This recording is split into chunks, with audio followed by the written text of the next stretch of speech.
Yon mga katuldok, malapit nang maluto yung aming okras.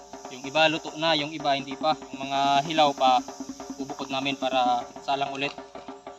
Pero yung yari na bubukod namin para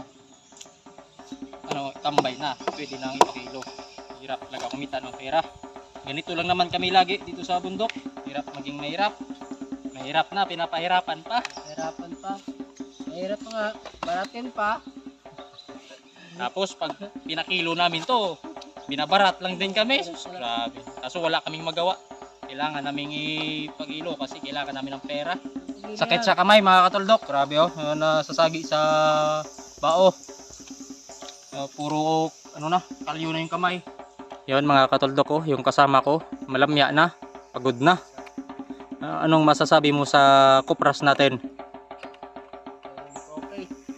Bakit? Marami pang hilaw. Dami pang hilaw. Tingnan nyo mga katuldok ko. Dami pa yung namin, tanggalan ng laman.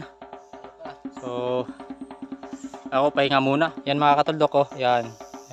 Sa baba na yan, dyan namin nilalagyan ng apoy. Nagpapaapoy kami dyan para pausukan itong aming kopras para matuyo. So yung iba tuyo na, yung iba hilaw pa.